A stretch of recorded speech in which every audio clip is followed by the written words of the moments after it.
The Golden State Warriors have had some high points and low points so far this NBA season. The team has shown that at times they still have what it takes for another championship. However, the roster is still a piece or two away from being the favorites.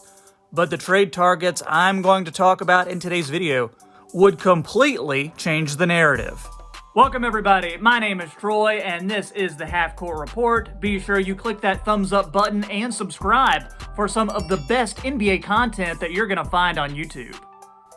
The Warriors are running short on trade chips, but they should still have enough to make one more significant swap. Bulls guard Alex Caruso might be worth such a splurge, as he could lock down the defensive end and help connect things on offense.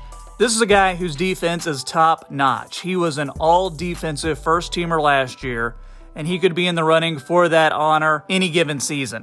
His offensive contributions, though, he can handle, he can shoot, cut, he can finish.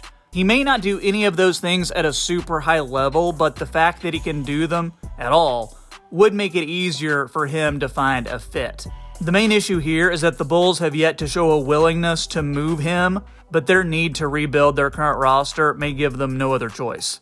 Caruso is one of the best trade chips that the Bulls have. Other big names on the market: Toronto Raptors forward Pascal Siakam.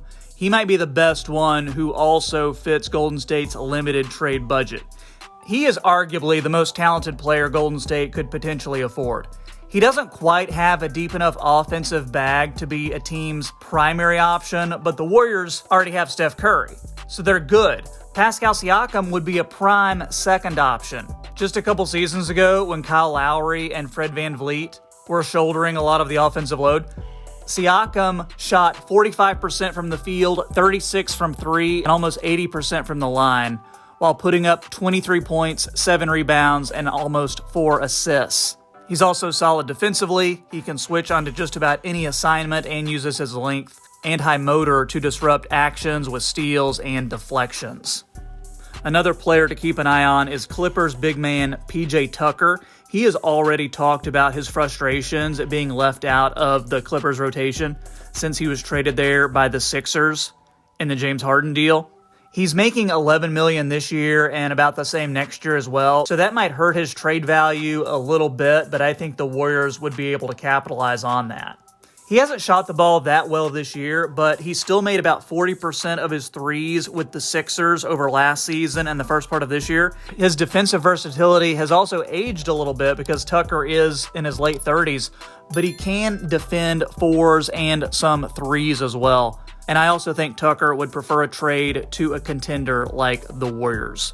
I'm also looking at the Warriors maybe reuniting with Alec Burks. He spent most of the 2019-2020 campaign in Golden State.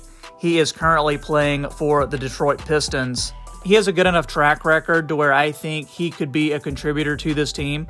Last year, he scored about 13 points a game on 42% from three. So he would offer help as a floor spacer, but he's also capable of creating off the dribble for himself and his teammates. He can also hold his own defensively. And since we're talking about the Pistons, what about Bojan Bogdanovic? He's probably the Pistons' best player, and he had previously been off limits because Detroit valued the way his shooting and complementary creation could help space the floor and make things easier on the rest of their team.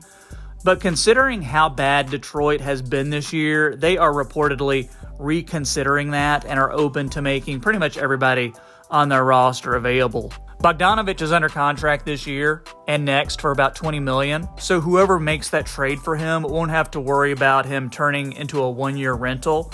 But this is a guy who's an excellent movement shooter who knows how to play off a star and attack a defense. And like the Pistons, the Utah Jazz are struggling and appear to be open to trading some of their veterans too. So of that group, Kelly Olynyk may be the most likely to be traded and the most likely to put a contender over the top. He doesn't offer a ton of defense, but he's a big body, about 7 feet tall. He can rebound. He has enough quickness to match up with 4s and 5s. On offense, he's versatile as a passer who can post up smaller players, and he can also stretch the defense with his shooting. So far this season, per 36 minutes, he is averaging 13 points, 9 rebounds, and over 7 assists, along with a steal and a half. Again, that's per 36 minutes. He's also shooting 41% from 3. Would love to see him on the Warriors. He would thrive in that situation. Then another option is for Golden State to just double down on its veteran experience and completely turn the page. Steph Curry needs to be maximized at all costs, so you need to get him a sidekick. And one guy who I see fitting the bill there is Utah's Lauri Markkanen. He was an all-star last year, would be a great number 2 along with Steph Curry, 7 feet tall, can also play with Kevon Looney, Draymond Green, and Dario Saric in different lineups. So this would be an incredible move if Golden State were able to pull it off. It would take trading a lot of their younger players, but it could pan out with another championship. And then finally, enter John Konchar of the Memphis Grizzlies, a low-usage, cost-controlled, utilitarian type of player who would be ideal filling a small hole on a contender.